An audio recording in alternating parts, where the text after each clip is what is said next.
নমস্কার, আমি রাজশ্রী। আমার বংশানাসি ফ্যামিলিতে তোমাদের সবাইকে জানাই ওয়েলকাম। বার্নপুর চলে এলাম, গেদে থেকে বাংলাদেশকে টুক করে ছুঁয়ে চলে এলাম বার্নপুর। হ্যাঁ, এই যে এই মন্দিরটা আমি যত বছর ধরে আসছি তত বছর ধরে দেখছি এরকমই হেলে রয়েছে। মন্দিরটাকে ওরা কেন সোজা করছে না আমি ঠিক জানি না, যাই হোক সেটা ওদের কমিটির ব্যাপার। তারপর এখানে এসেই সুশ্রী কাকু এখন থেকে ঘুগনি বিক্রি করছে। আমরা তো প্রত্যেক বছর মানে কি পুজোয় আসি, বাসন্তী পুজো। তো এবছর যেহেতু বাসন্তী পুজো আসতে পারবো না, তাই আগে একটু ঘুরে গেলাম আর কি। সঞ্জিতা তো বছর একবার মামা বাড়ি আসে, সেই জন্যই ঘুরে গেলাম। তো এখানে দেখলাম নিরামিষ ঘুগনি বিক্রি করছে কাকু, কোনো পেঁয়াজ নেই, কোনো রসুন নেই, কোনো কিছু নেই। তো একটু খেয়ে নিলাম, কারণ আজ ছিল শনিবার, তাই আজ নিরামিষ, সেই জন্য আর কি। তারপর ওদের দুজনকেও দিলাম, তো ওরা দুজন বললো না খেয়ে সত্যিই ভালো। সুমন বললো এটা নাকি ওদের এখানে ফেমাস ঘুগনি, তরুণের ঘুগনি আর কি। তারপর ফাইনালি মামাবাড়ি ঢুকলাম। এখন এটা দিদার বাড়ি বলা যায়, মামাবাড়ি মামা আরেকটা জায়গায় বাড়ি করেছে। তো এখন দিদার সাথে এই যে কথা টথা বলে সঞ্জিত এখন দিদাকে সব ওষুধ টষুধ গুছিয়ে দিচ্ছে। যতই হোক নাতি বলে কথা, তাই না? দিদার জন্য কিছু আনবে না সেটা তো হতেই পারে না। তারপরে এই অন্ধকারে হাঁটতে হাঁটতে পিঙ্কিদির রান্নাঘরটা দেখে হাঁটতে হাঁটতে চললাম মামাবাড়ি, যেখানে মামারা ঘর করেছে নতুন করে। হ্যাঁ, এই ঘরে আগের বছরে আমরা এসে থেকে গেছিলাম।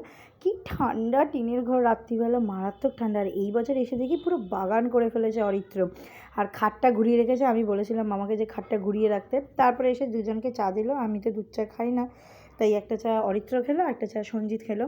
খেয়ে দিয়ে এখন অরিত্রের সাথে কথা বললাম, ও পড়তে গেছিলো, তারপরে এলো আমাদের সাথে দেখা করতে। তারপর এখানে দিদা মামি সবাই দাঁড়িয়েছে, এখনও মামা আসেনি। মামা আসছে বললো ফোন করে। তারপর ওকে জিজ্ঞেস করছিলাম কিরে সব খবর দেবো কীরকম।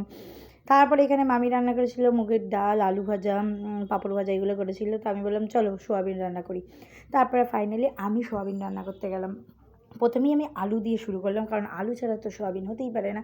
সেই জন্য আগে আলু, টমেটো, তারপর কাঁচা লঙ্কা, আদা, এগুলো সব কেটে নিলাম, আর নুন দিয়ে গরম জল করে তার মধ্যে অল্প একটু সোয়াবিনটা সেদ্ধ করে নিয়েছিলাম। কিন্তু সোয়াবিনের কোয়ালিটিটা একদম ভালো ছিল না, মানে সোয়াবিনটা ভালো ছিল না, যেই কোম্পানিরই হোক সোয়াবিনটা একদম ভালো ছিল না। কিন্তু রান্নাটা খুব ভালো হয়েছিল, নিজের রান্না নিজেই প্রশংসা করছি। যাই হোক, আলুটাও ভেজে নিয়েছি, সোয়াবিনটাও ভেজে নিয়েছি, তারপরে একটু তেল দিয়ে আদাটাকে ঘষে নিয়েছি। অত বাটাবুটির এখন সময় নেই, পারবো না। প্লেন সিম্পল আলু সোয়াবিনের ঝোল করছি। মামি আমাকে সব হেল্প করে দিয়েছে, আর আমি এখানে বসে বসে রান্না করছি। আর গুঁড়ো লঙ্কা দিয়ে, মানে গুঁড়ো মশলা দিয়ে আর কি রান্না করেছি। গুঁড়ো লঙ্কা, জিরার গুঁড়ো, ধনের গুঁড়ো দিয়ে ভালো করে কষিয়ে ঝোল দিয়ে এখন গরম মশলা দিয়ে নামিয়ে নেব।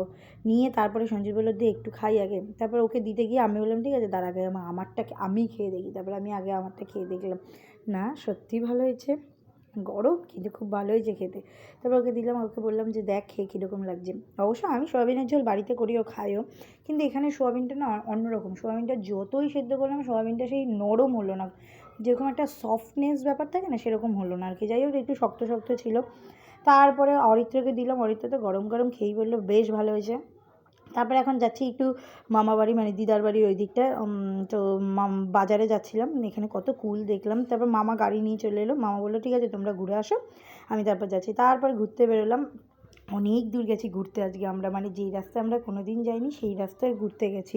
তারপর অরিত্রই রাস্তাগুলো দেখিয়ে নিয়ে গেলো। তারপর রেল ক্রস করলাম, রেল ক্রস করে তারপরে এই যে এই রাস্তাগুলো জানেন লাইটের আলো জ্বলছে, মানে গাড়ির আলো জ্বলছে বলে দেখা যাচ্ছে, নাহলে পুরো অন্ধকার। দাঁড়ান দেখাচ্ছি, এই দেখুন এখানে আমাদের নিজেদেরকেও দেখা যাচ্ছে না, এত অন্ধকার, বাপরে বাপ।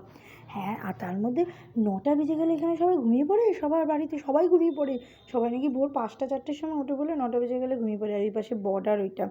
তারপরে মিষ্টির দোকানগুলো খেতে এলাম, এখানে 3টে মিষ্টির দোকান পরপর আছে। এই প্রথম মিষ্টির দোকানের মিষ্টিটা একটু ভালো, সেকেন্ডেরটা আরেকটু ভালো, থার্ডেরটা একদম ভালো না। যাই হোক প্রথমে এখান থেকে কালোজাম, একটা ইলিশ মাছের পেটি, আর একটা চমচম টাইপের নিলাম, যেটা ভালোই ছিল মোটামুটি। কালোজামটা ভালোই ছিল, কিন্তু আমার যে রাজবল্লভীর কালোজাম পছন্দ সেরকম নয় আর কি। তারপর এই মিষ্টির দোকানটা দিয়ে নিলাম এই একটা সন্দেশ, এখান দিয়ে একটা কালোজাম নিলাম, যেটা মোটামুটি ছিল, ওটার থেকে একটু কম ভালো ছিল ওই প্রথমটার থেকে। যাই হোক, তারপরে খেলাম এই হলুদ সন্দেশটা, যেটা আমার একদম পছন্দ হয়নি। এটার ভিতরে একটা রসগোল্লা টাইপের ছিল। এই যে পরপর দুটো দোকান, একটা পাল সুইটস, একটা সাহা সুইটস। তারপরে খেলাম এই পচা দোকান থেকে একটা কালোজাম, একটা ছানার জিলাপি। দুটোই অতীব জঘন্য ছিল, ফেলে দিতে হয়েছে। কি করে খায় মানুষ এই এই দোকানটা থেকে, ওই জন্যই বিক্রি বাট্টা হয়তো নেই। খুব বাজে খেতে। সঞ্জিতটা দেখেই বললো কেন নিয়েছিস, আমি যাই ভাবলাম যাই নিই একটু।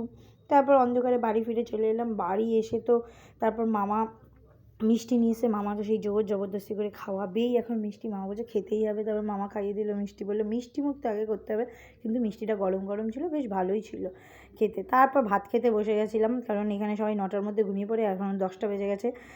তারপর মামি ওকে যত্ন করে ডাল আলু ভাজা দিচ্ছিলো, পাঁপড় ভাজা দিচ্ছিলো। আমি তো প্রথমে শুধু আলু ভাজা দিয়ে খেয়েছি, তারপর খেলাম সয়াবিন দিয়ে।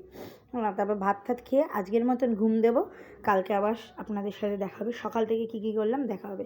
ভিডিওটা ভালো লাগলে অবশ্যই লাইক সাবস্ক্রাইব শেয়ার কমেন্ট করে দেবেন। সবাই ভালো থাকবেন, সুস্থ থাকবেন। নিজের সয়াবিনের রান্না নিজেই বলছি খুব ভালো হয়েছে, খুব টেস্টি হয়েছে। এইভাবে একটু সয়াবিন করে খাবেন, তাড়াহুড়োর মধ্যে খুব ভালো লাগবে। যাই হোক, ভালো থাকবেন, সুস্থ থাকবেন। রাধে রাধে।